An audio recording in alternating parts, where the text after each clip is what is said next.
Tech Sideline is presented by First Bank and Trust Company, a nationally ranked community-focused bank with over 30 locations throughout Virginia, Northeast Tennessee, and North Carolina.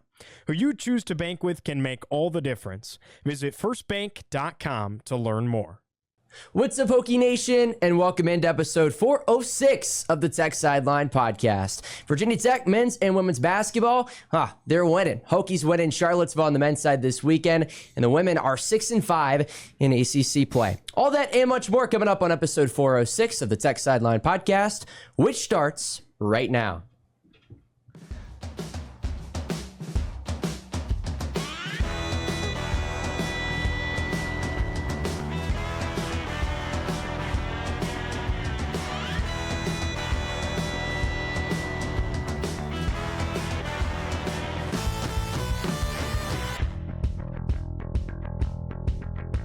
We're recording on Tuesday, February 4th, 2025 from our high-tech studio in the Virginia Tech Corporate Research Center. Remember to like, subscribe, and refer the show to a friend. I'm your host, Carter Hill. To my right is our lead analyst and columnist, Chris Coleman. Across the way is our managing editor, David Cunningham. And Nick Brown, our director of media, is producing behind the scenes. Guys, I cannot wait to talk some basketball. It is that time of year where it's crazy to think about it, but we've reached the stretch run. We got a month left of the regular season, and fun time to talk some hoops for sure, guys. Especially when you're, coming off some victories. The Hokies, they kind of gave Leonard Hamilton one of his final kicks into retirement last week, and then they got a road win at UVA over the weekend, so things are going well. Mike Young is retired. A couple different coaches now. Yeah. I mean, beat Coach K in his last ACC tournament game. That's right. I think both teams are playing pretty well right now. So it's a good time to talk Virginia Tech basketball. Both teams, if the season was to end today, they would both have a bye in the ACC tournament. So that's crazy. That's crazy. A week ago, I'm like, Virginia Tech men's basketball is going to make the NCAA or the ACC tournament. No, they might have a bye. And tell you what, they're playing good basketball. They have won 2 in a row. You go down to Florida State, and again, you take care of Leonard Hamilton and the Seminoles. You win at 76-66. And then Saturday, you go to John Paul Jones Arena in Charlottesville, and you win at 75-74 in arguably what was the most complete first 38 minutes of the game that Virginia Tech has played in conference play this season. David, what is going right for the men right now on that side of things, and why are they now 5-6 in conference play? it starts by not turning the ball over. Imagine that. You laugh, Carter, but it's like Florida State is one of those long, lanky teams. Yes. They clog the lane. They crowd the lane. They make it so difficult. Virginia Tech only had 10 turnovers in Tallahassee. Like, teams don't just walk in there and not turn the ball over. Tech did a really good job. Only one of those was from a point guard, too. Tech's doing a good job of taking care of possessions. It's like what a Mike Young team usually does. Yeah. It just took them until, as Mike Young said, the end of January to figure it out, or February 1st. I also think they've been more locked in on both ends. I think more than anything, you're seeing the cohesiveness come together. Tech's moving the basketball. Tech is finding looks. It's like a team that, I don't know, knows how to play together. Like, imagine that after taking a couple months into the season. It's like these guys are finally comfortable playing together. They know each other's strengths and weaknesses. You're seeing them make extra passes that weren't there before. You're seeing them. It's just so seamless now. That's not to say every play is great, and Tech still had its up and downs, but I think overall on both ends of the floor, Tech has been more together, more locked in. They're playing better as a team overall, even when Mike Young digs into his bench. Yeah, it's funny. I remember a Jaden Young comment back in November where he said, I don't know quite how good we're going to be at the beginning of the season, but we're going to be a much better team in January. Paraphrasing. Sure. And that has pretty much been the case. I think they have played better basketball. I think they've gotten a little bit better defensively. Like David said, turnovers is big. Mike Young is a really good offensive coach.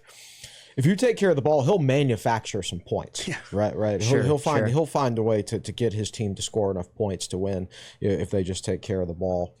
I think those back-to-back games winning those back-to-back games on the road is interesting. They've won more road games this year than they did last year. And they've played half as many. Not to suggest that they'll win any more. I don't know if they will or not. We'll just have to wait and see. But it's still an improvement over last year from that standpoint. I think both those games, I know the final score doesn't indicate it at UVA, but they controlled both of those games. Absolutely, yeah. It's not like they were back and forth. This team has the lead, that team has the lead. Virginia Tech controlled both of those basketball games. Florida State put a couple runs on them in the second half, but they responded to those runs and ended up winning the game pretty comfortably. They were up by 13 or 14 at UVA, and if they just made their free throws, they would have had a fairly comfortable win down the stretch, but they didn't, but they still won, and that's what counts. But that's what you like to see, is you like to go out there and play 40 or 38 minutes of very good basketball. The other thing that's helping here is, let's be honest, they're playing ACC teams every week. Yeah, they're not playing who they play non-conference. St. Joseph's, Michigan, South Carolina. Even though South Carolina's not very good. Vanderbilt. Yeah, they're playing ACC teams, and this isn't a good year for the conference, so that helps. But you can clearly see that the team has made progress, as you expected them to. It was not likely that they were going to be a good team at the beginning of the season. When you run a tight system like that and a bunch of new faces, and chemistry is so important. But you're starting to see some of that chemistry come into play now that they've had 2 or 3 months to play with each other, and they're getting better as a result. But at least they're taking advantage of a weaker ACC, because not everybody's doing that. Yeah, I mean, Syracuse, Virginia, Notre Dame, Miami. So at least the Hokies are taking advantage of that. Is Miami still perfect? No, Miami they beat won Notre this Dame. weekend. Oh man, I missed that. See, I have this habit. I'll check all the ACC scores on my ESPN app, and for some reason, my ESPN app doesn't give me ACC scores anymore. Even when I click on ACC, it just gives me all the top 25 scores. That's so weird. I'm just like, I guess I'm not checking the ACC scores. So I missed that. Interesting. Miami beat Notre Dame. Oh man, poor Notre Dame. I mean, they were bound to win at some point, and nobody wanted to be that first team probably at this point. So fortunately, it was Notre Dame. They were probably bound to win at some point. And what's crazy too about the ACC standings, Virginia Tech is 5-6 in the league.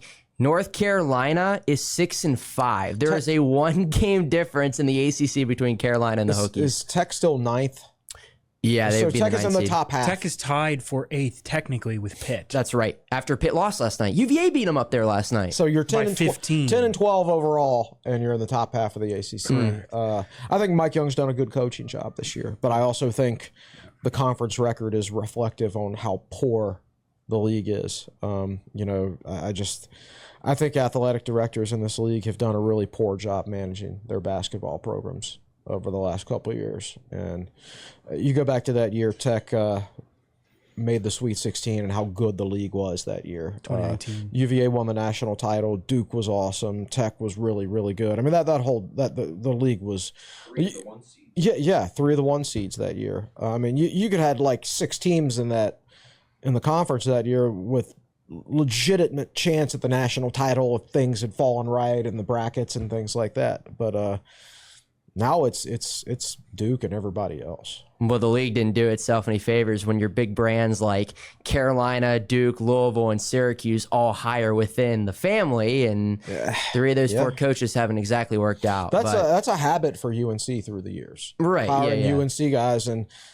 sometimes it works brilliantly if it's Roy Williams. Sometimes it works horribly, but at some point UNC is going to have to break out of that, because it's not like every school has an untapped number of UNC guys and alums that can do an outstanding job and be a Hall of Fame coach. So it'll be interesting to see how it ends up with Hubert. Well, let's talk about that Virginia game a little bit more. First win for the Hokies in Charlottesville since 2018. And, I would say regardless of how good or bad Virginia is, anytime you can win there, I mean, that's a huge, huge plus. And again, you're up 38-31 at halftime. And David was talking about the turnovers, but as a whole, I mean, they were defending at a much higher level. They're getting to the free throw line, which you asked Mike Young about after the game. They're limiting turnovers once again, and it just felt like you're playing a much more cohesive unit of basketball. And anytime you can do that in what was still a very good environment on the road, you're going to have a shot to win the basketball game. Yeah, the Hokies made their shots, and then Toby Lawal, dominated their post guys. I thought in the second half when he was out of foul trouble. Hit some critical buckets. I know he made a three, but he hit some baskets in the paint too. And I just don't think they had anybody, athletically who could handle him. And I think the Hokies did a good job with their interior defense in that game. UVA made some threes, like that kept them in it in the second half was their 3-point shooting, I thought. But overall, over 40 minutes of basketball, Tech was the better team. It's actually what I hate about college basketball, and I hate it when it happens. I don't hate it, but when it's the other way around too. When Tech uses fouling to get back in games, like I don't like free throw shooting over the last 2 minutes. And fouling is cheating, right? That's why you get free throws. Sure, you're extending the game. I don't like the fact that you can cheat, and that helps you. Like I really wish that was a different rule in college basketball. Like if you get to the final 2 minutes and it's a double-digit lead or something like that, you should get 3 or 4 free throws. See how many teams would foul then. Interesting. Right? Like seriously, like let the game how it's played decide who wins the game. Okay. And not this. I don't know. Can you imagine any other sport where you could cheat to stop the clock, basically? I mean, that's what a foul is. Exactly, yeah. But anyway, I don't want to get into that. I hate that it breaks up the flow of the basketball game, and sometimes teams that don't earn a win actually end up winning the basketball game. We almost got that on Saturday, and you get it occasionally in college sports. I'm sorry. What was your original question? I went down my rabbit hole. Well, just about again, Virginia Tech was much better on Saturday, yeah, they were. Across the board. They were, and I like playing the road game first. I thought Tech was going to win. UVA was favored. I do think the matchups favored Tech. You wrote that in your preview last week, and I agreed with it 100%. By winning the first game, now you have a great chance at the sweep. The next game is coming up soon, not this Saturday, but the next Saturday. And I expect that to be the best crowd and the most raucous environment in Castle Coliseum this season. Yeah, I thought Virginia Tech, first of all, last time UVA came here, Tech won by 34. That's right. I thought Virginia Tech did a good job in just about every phase of that UVA game. UVA's best player, Isaac McNeely, Virginia Tech did a really, really good job of running him off of stuff. He's a guy who you just have to chase and chase and chase and chase and chase. And Virginia Tech put Ben Hammond on him. And this is a guy in Ben Hammond who is undersized, but they wanted a quick guy who could keep up with him. And Mike Young talked about it after the game. In previous years, it was, where do you put Hunter Couture? Do you put him on Reese Beekman, or do you put him on Isaac McNeely? Well, they put Ben Hammond on Isaac McNeely, and I thought Hammond did a really good job of staying with him and not letting him get some easy looks. McNeely had like 19, I think, and ended up getting his a little bit. But that happens. I thought the Hokies did a really good job defensively at taking UVA out of things. I thought the most important part was the way Virginia Tech started the game. Tech got to the foul line. In the last 3 trips to Charlottesville, Virginia Tech had taken a combined 9 free throws in the game. Tech made 9 free throws in the first half on Saturday, 9 of 10. Now, you can criticize Tech's free throw shooting in the last 2 minutes of the game because the Hokies missed the last 5. But overall, they did a good job of getting UVA in foul trouble. This is a Cavaliers team that was down a big, so they didn't have many guys to fall back on. Tech put UVA on its heels immediately. And that's what you have to do when you go into a road environment. Jaden Schutt was terrific, made some big shots. Jaden Young made some huge shots. Brandon Recksteiner did. I mean, it was like Tech made shots when needed. Part of that might be that some of these teams Tech's playing aren't very good defensively. This isn't your old UVA defense. But you have to give the Hokies credit for the way they played offensively. And I thought the most important thing outside of attacking early was the way Tech found the open guy. And I asked Mike Young about it yesterday after talking to Ben Burnham about it on Saturday after the game. You notice how Tech had a couple of those skip passes to the corner? To the corner, Yep. And I asked Ben Burnham about it, and he said, Christian Webster drew up a perfect scout. This is how we have to beat them. And this is the blueprint, where this is how they play defense, this is how they rotate, and this is where you find the open guy. And I asked Mike Young about it, and he said there's a primary, a secondary, and even a tertiary look. And those guys are understanding that more now. Now that they have all these games, we're 20-something games in, they have all these games under their belt now. And they have this cohesiveness where they're where they're supposed to be, and they understand how to break things down. And you saw Brandon Rexsteiner one time look like a wild pass, but he turned and cocked That's the it. one I remember. Yeah. He turned and cocked it and threw it to Ben Burnham in the corner, and he was there twice and knocked down a corner three twice. Those are big shots, big possessions. This group, you're seeing them mature. And I think that is the most impressive thing to me, is that this isn't the team that got blown out by 20 at St. Joe's in December. Like, this is a completely different group, and they're learning, they're growing. What you talked about earlier, there are other coaches in the ACC that probably have more talent than Mike Young, and there's a reason for And a bunch of them are below him in the standings. Too. Yeah. There's Exactly. a reason Virginia, just about everybody is below them. There's a reason Virginia Tech is 5-6. I mean, in the conference, like, yes, the league is down, but you can only beat the teams in front of you. And think about the ones that Tech had slip away: the Pitt game, the Stanford game.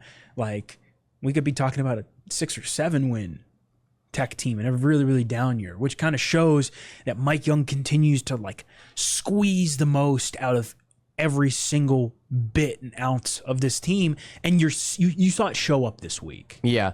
The Duke game was the only ACC game in which the Hokies weren't really competitive, and But they were more competitive than UNC. Carolina was. Yes. Carolina was down 33-7 there this weekend. That's awful. 33-7. That's insane. That's embarrassing. You mentioned, speaking of Duke, actually, you mentioned Jaden Shue, and does kind of feel like he's kind of come into his own recently. And I think if he can continue to play at that level, especially with the eligibility in which he has left, you're starting to see a group for the future at Virginia Tech. And it goes back to this whole thing where you can start to spin the season in a positive direction based on where the Hokies are at in the standings. And with this group coming back next year, if you can retain these pieces, I think you're going to have something pretty good coming up in the future. Yeah, Tyler Johnson, I think, had a really good season. If once he improves his jumper and gets a little more skilled, he's going to be a really good player. Toby Lawal, he's made so many advancements on his game since he left VCU and came to Virginia Tech. So amazing what Mike Young and his staff have been able to do with Tech's big men over the course of his tenure here. How much better he's made almost all of them that have come through this program. Lawal, he's shooting about 50% from three-point range. He was 3 of 7 for his career before this season. Yep. So I just can't stress enough. I mean, he was just an athlete before. That's all he could do was run and jump. And he's added so much skill to his game. And he's still got so much he can continue to add with another year of development. So, yeah, you're right, Carter. I think if you keep this core group and add a couple pieces around them in the offseason, you don't want an entire roster turnover again like you had last season. Now, these days, it can't be helped. You're gonna lose players these days. That's just part of it. It's just a matter of who are you going to lose, and whoever Tech brings in the portal this year. Ideally, maybe it's somebody who's played in a similar system in the past, so they have a better chance to hit the ground running. All right, I want to talk about 2 things. Toby Lawal, Mike Young in the last couple of weeks has talked about how he's never thought at the beginning of the year he'd be drawing up plays for this guy to shoot the basketball. I think it was last Saturday when Tech was in Castle, Mike Young talked about how there was an action they drew up that he hadn't used since Kevin Luma played for the Hokies. So, this is a guy who he was an athlete. He's become more than that. And the way he that play against UVA late where he fought through that double team went up, got an and one. That athletic defensive play he made against Florida State where he stole it, only really took 2 dribbles and probably should have been called for a charge, but Probably so. he's made some freak athletic plays. Now, the other part of this is with Leonard Hamilton announcing yesterday that he's stepping away after the season. Mike Young is the oldest coach in the league at 61 years old.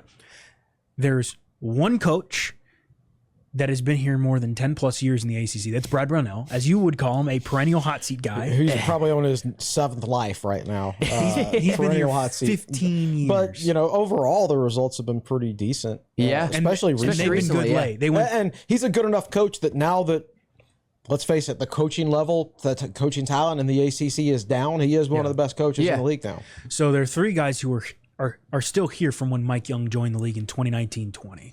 Brad Brownell, Kevin Keats Who at they NC still want to State. fire. Kevin Keats? Yeah. Oh, yeah. Who they Oh, yeah. still want to fire. Kevin Keats, who's the only coach in the league that's made a Final Four and won an ACC tournament, and yet his team's not going to make the tournament as it currently stands. Winning the ACC tournament last year is going to cost them so much money. Yeah.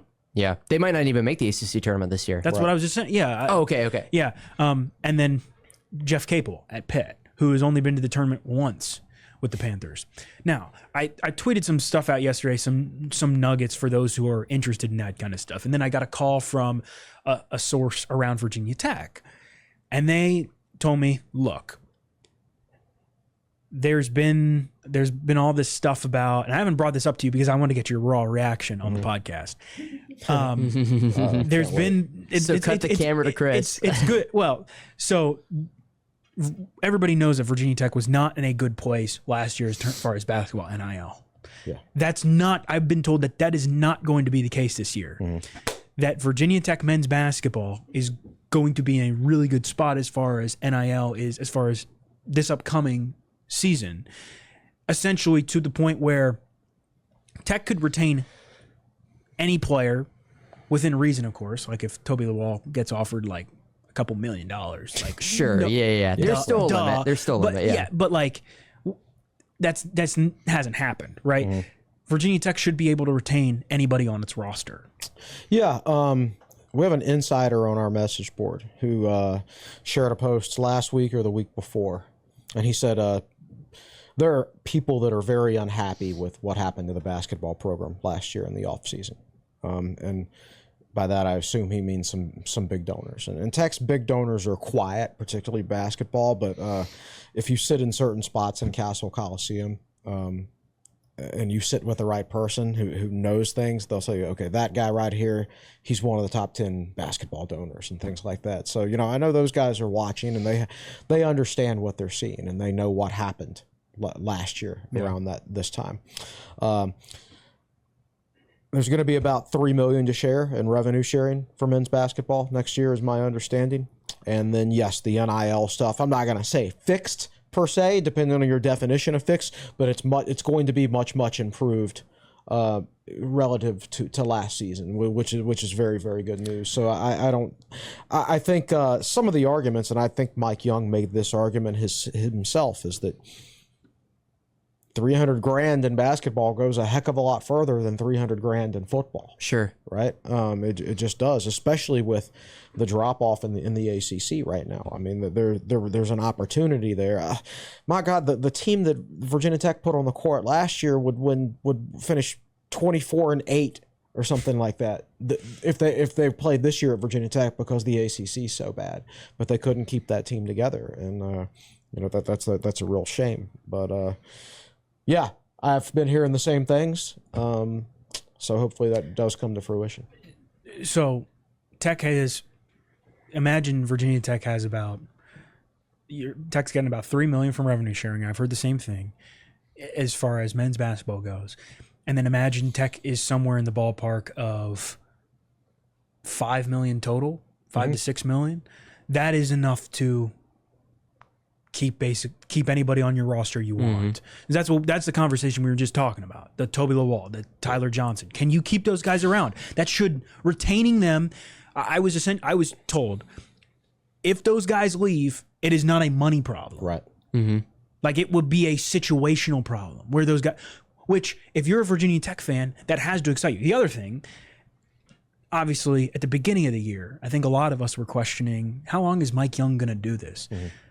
I was told that he's still fired up, and he's more fired up than ever, and I think he is excited to play with the resources that will be at his disposal going forward. I think you would have had a hard time convincing me that he was going to keep coaching with the same resources. Sure. Provided. But yeah, I think things are trending in the right direction there. I think he knows if he can get some resources, he's in a good spot to be very competitive in what is or be more than competitive in what is a very struggling ACC. As far as the money stuff goes, like I heard Toby Lawal had bigger offers that he got from Virginia Tech, but he came to Tech because, the previous relationship with J.D. Byers, who was on the staff at ODU when Lawal was a freshman there. So Tech has already gotten him at a hometown discount, so to speak. But yeah, it's good news that there will be more money to spend. Yeah, well, and you talk about Mike Young too. With these new potential circumstances, how can that not re-energize you after what you've been dealing with? So, and again, I think Mike Young, I texted you guys yesterday, David and Nick, I was like, after, not that Leonard Hamilton maybe was the best coach in the ACC, but like, who is the best coach in the league now? I mean, Mike Young is definitely up there, but like, I dropped like Andy Enfield at SMU. Like, I mean, like, who's really the best coach in the ACC right now? I don't know. As far as I'll take my 5, and if you give him 5 robots and somebody and the other guy had the same model robots, then I just Mike. It's hard to pick again. Right, that's the it's hard to pick again. Right? I think John Shire is probably up there. Sure. But it also helps that Shire has the best talent in the country. I mean, Mike Young's certainly a strong possibility for your answer. And so I just wanted to get that out there. First of all, I want to get Chris's I know Chris knew some of that, but that's literally what we're recording this on Tuesday. That's literally what I was told Monday. And I think if you're a Virginia Tech basketball fan, that's exciting because it means, like from everything I understand, and of course that kind of came up because Mike Young just won his 400th game and last week. 401st. And 401st, maybe a bigger one. He is, from everything I understand, excited to continue to push, maybe for 500. I mean, you're looking at a guy who, sure, at the beginning of the year when Tech wasn't faring so well and didn't have many resources to deal with, so it looked like, okay, how long is he going to stick around? And from everything I understand now, this dude is ready to buckle down and get after it. And if he can keep the majority of this team, which is playing much better in the calendar year of 2025, I mean, you're looking at a team that could return Ben Hammond and could return Jaden Schutt and could return Tyler Johnson and could return Toby Lawal, along with a lot of other rotational pieces. Like, there is a bright future potentially for this program, especially in the position it is now. Yeah, we were talking about Andy Enfield at SMU, and that is who is next for the Hokies. So the Mustangs, for the first time as an ACC opponent, come to town on Wednesday. That is a 9 o'clock tip on the ACC network. David, what are you looking for in that matchup? Not a 9 o'clock tip. Yeah. Boopy Miller. I mean, so this SMU team is maybe the best offense in the league, and that's the biggest challenge for Virginia Tech. Can you be on your P's and Q's defensively? Boopy Miller, funny name, Kevin Boopy Miller, he is a Wake Forest transfer. He's the Mustangs' best guard. And this guy is like a all-league caliber player. Man, Wake Forest could use him right now. But yes, Boopy Miller is really, really good. This is a Mustangs group that has not really lost anybody it shouldn't have lost to. It might be the second best team in the league. You could conceivably make the argument. Yeah, I'd probably say behind Clemson. Say the third best team behind Clemson. Probably, but yeah. They might be an NCAA tournament Schedules team. are so unbalanced these days. They it's are. hard They for are. to really compare. SMU probably top 3 team in the league behind Clemson and Duke, in my opinion. I think this is going to be one of the tougher games left on the schedule for Virginia Tech. Maybe the toughest game left, with the exception of the season finale at Clemson. Yeah. So uphill climb for the Hokies, but at the same time, they're in Castle. We've seen them be in close positions. Like, they played Wake Forest very, very close, had opportunities. Same thing with Clemson, had opportunities to really get into it. And it's, can they make the most of their possessions? But I think this is a much better and much different Virginia Tech basketball team than even 2 weeks ago. Like when that Clemson game came around, right? I think they're in more of a groove. They're more cohesive on both ends of the floor.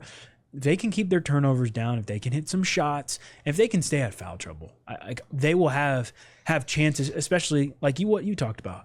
Mike Young is going to put this team in positions to win basketball games, even with the talent that he has. So what would be a good finish for this group, do you guys think? I mean, again, at this point in the season, you're 10-12, you're 5-6 in the ACC. You have what, 9 games left to play? Yeah. What would be a good finish for this group, do y'all think? I don't know. I've never, from the very beginning, I've never put a number on it.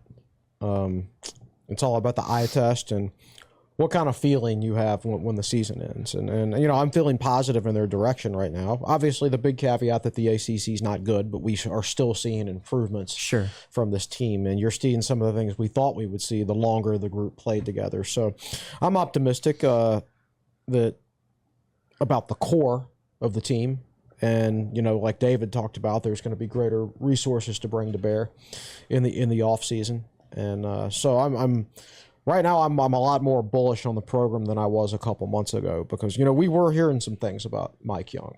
Like I was very, very, just my personal opinion, I think it was very questionable that he would be back next year if he was going to have to go through what he went through last offseason again. Nobody wants to do that. And to be clear, I don't want to speak for you. I'm sure you're talking about on his own terms. Yes. Because we've seen plenty of people put out there like Mike Young's on the hot seat. No, that's not the case. That's someone, not the case. That's someone who has no understanding. I didn't mean to cut you off. I'm sorry. The dynamics of the situation behind the scene. But I think Tech will be in a better position going forward. I'm hopeful and optimistic that the overall record this year is just going to be a kind of a 1-year blip on the radar. Yeah, I mean, this team is 5-6 in the league.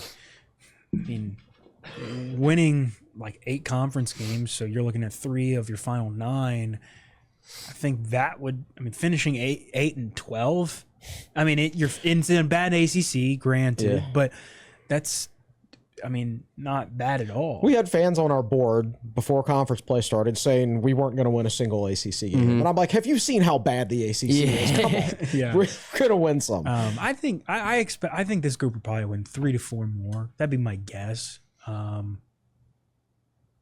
But who knows?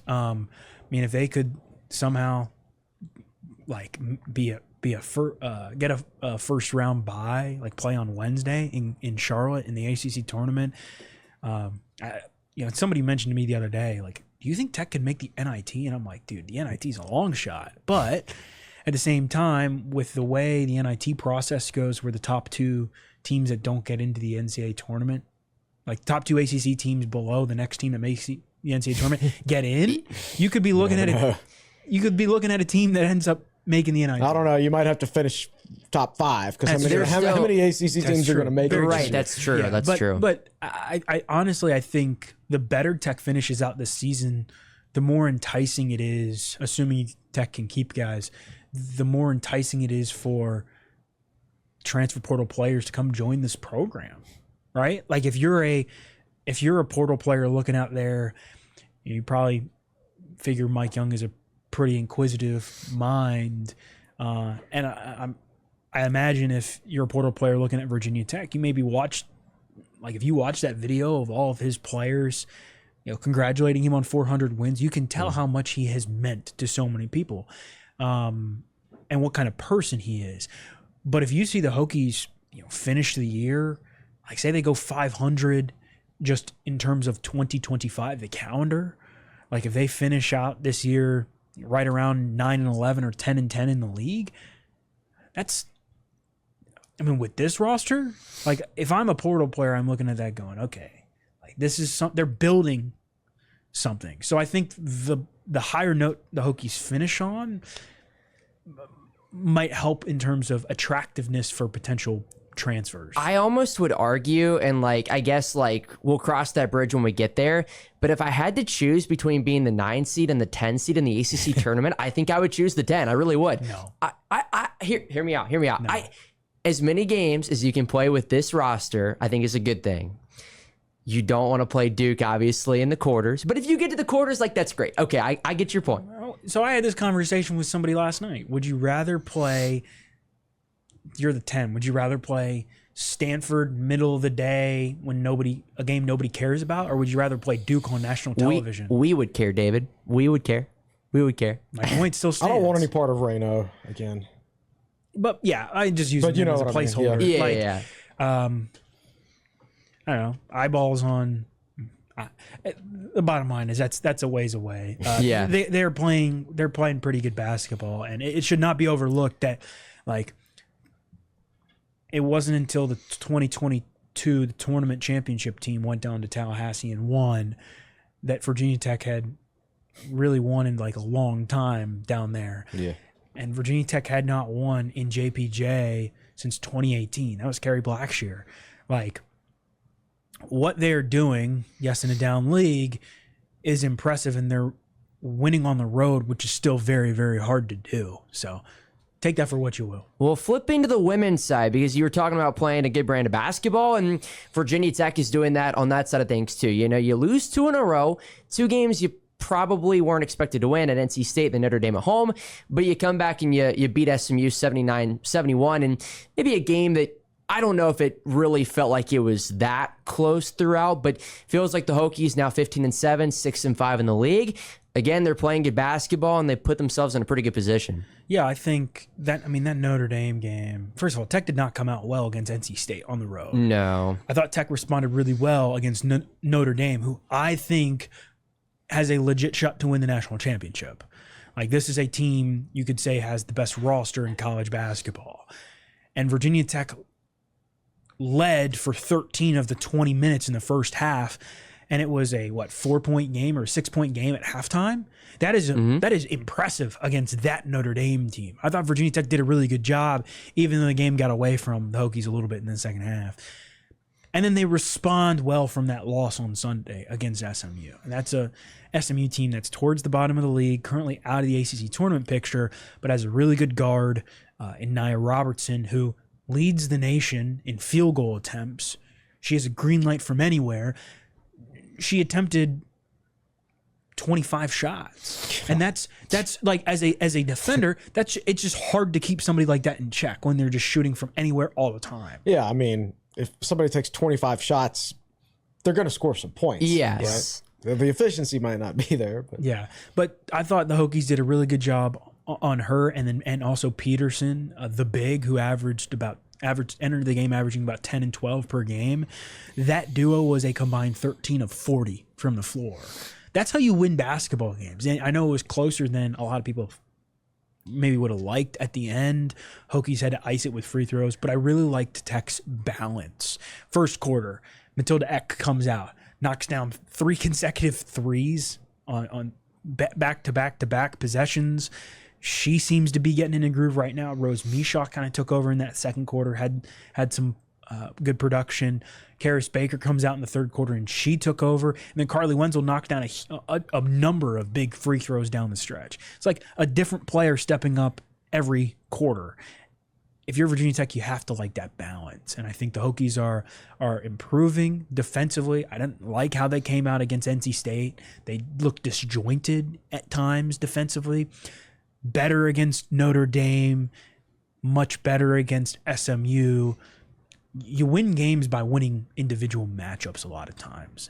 And Virginia Tech won those 2 individual matchups against Robertson and Peterson. I thought they did a really, really good job. They've got Syracuse coming into town on Thursday night. Then they go to Charlottesville to try to get revenge on UVA. Good position for this team with 7 games left in the ACC. Yeah, so taking the 10,000-foot view of the women's program, we know this is a very, very strong league, ACC women's basketball. We knew there were going to be points this year, specifically probably at NC State, where you felt like you weren't making any progress as a program. But you also knew that the Hokies did have some talent, and they have a good coach. So you knew they were going to win their fair share of games too. And I think... David, I don't know if you tell me if you agree with this. This season has gone almost exactly like you would predict. Yes. I would say you probably didn't expect them to beat Georgia Tech, and you probably didn't expect them to lose at home to UVA, but that balances each out. I would say Tech might be +1. Yeah, +1 with the Georgia Tech and Louisville wins, probably. and so +2 and then -1 with the Right, UVA right. loss at home. Right, Yeah, but UVA even, I mean, they beat Tech last year, not in Castle. that's but that UVA team beat a really good Virginia Tech team last year. They're a very capable team. So I think the season has gone, basically like we would have predicted, which I think is a good thing. I think when you look at this team before the season, you're sitting there thinking, who's going to be the go-to scorer? Are they going to have enough size? It's not like a ton of new faces because she didn't hit the portal a lot, but at the same time, how are they going to gel together in a new system and things like that? And they're all in new roles. Right. That's Yes. the biggest thing. Like really, Rose Mishaw was playing the 5 at Minnesota, comes in last year and is asked to play the 4 and doesn't really play a whole lot down the stretch. And now she's the 5 and she has to learn how to play in this system. Everybody has to learn how to play in this system. But Karis Baker was kind of recruited to play more of a 3 and she's playing a 4 in this system. Like, I think you're seeing all of these kids develop and improve. Like Lonnie White comes in from Utah. I think she started to hit her stride a little bit. Matilda Eck, she's been on fire lately. I think she has really come along as a leader, as a vocal leader in that locker room. After that UVA game, we talked about her comments about toughness.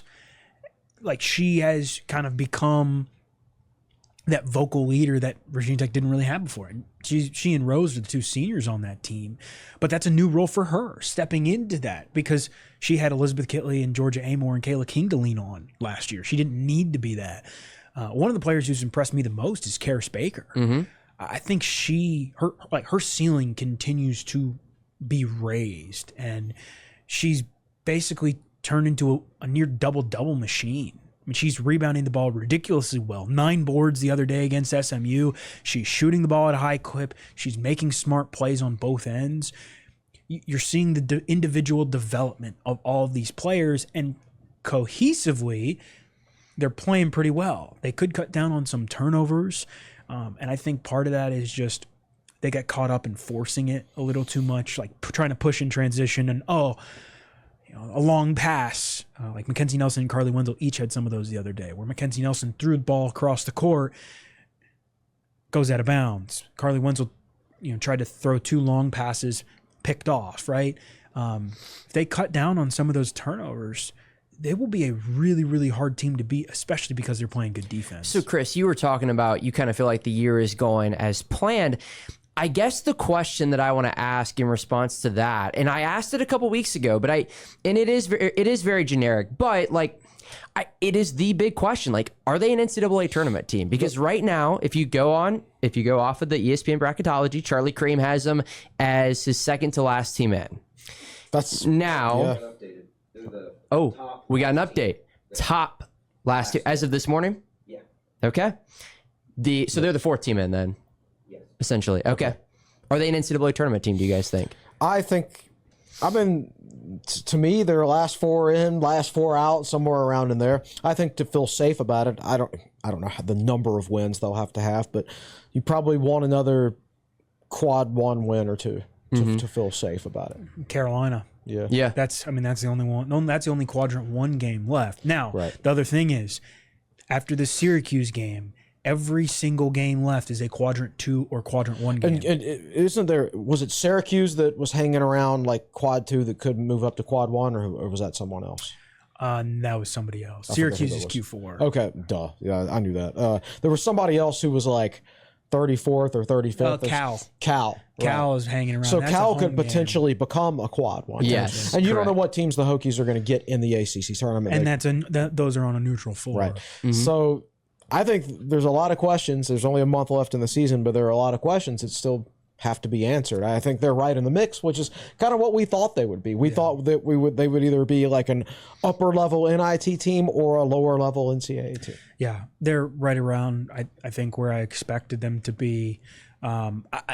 I've been impressed with the progress, though. I mean, some of those wins, didn't really expect them to win at Georgia Tech, at home against Louisville. That one a little bit less, Liz Kitley Day and all the implications. And, of course, they were going to be fired up for that one. But like the fight that they've shown throughout the year, they were down big against Miami and came back to win. They're resolved. They've bounced back from wins well. They can take care of business on Thursday against Syracuse, the last team at the bottom of the league they have left. They've got UVA, and then they've got a bunch of teams that are right around where they are or a little bit better. Mm-hmm. North Carolina and Cal are the two big ones. Stanford, Boston College, and Clemson are right around where they are. You're playing teams that are in similar positions. They're all trying to make the NCAA tournament as well. And the interesting thing is Carter mentioned you don't know who you're going to play in the ACC tournament. I could totally see a scenario where Virginia Tech ends up playing somebody, a really talented team in Greensboro, and wins, and that win is something they latch onto and kind of propels them forward, right? The impressive thing is there have been few exceptions this year, really just 3 games, I think, where Tech has not been really in the entire game. Duke, Florida State, and NC State. And those are, I would say, the 3 best teams in the conference, or 3 of the best teams in the conference. Notre Dame, I think, is right there as well. But the Hokies have been in just about everything else. They're learning and growing. And if you're a Virginia Tech fan, that's all you can really ask. They will be in the conversation at the end of the season.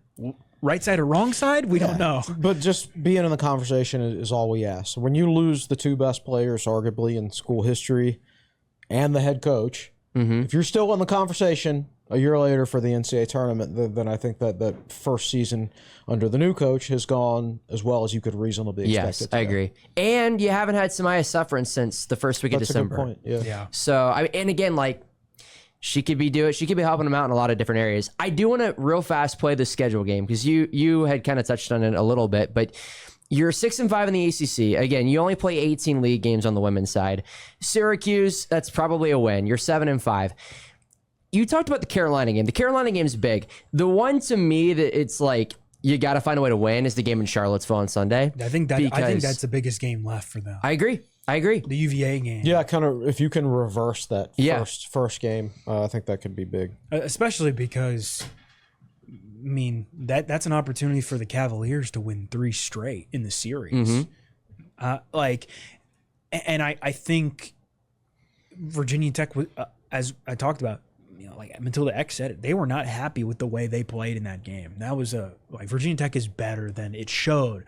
So I think if you can get right, and think about that.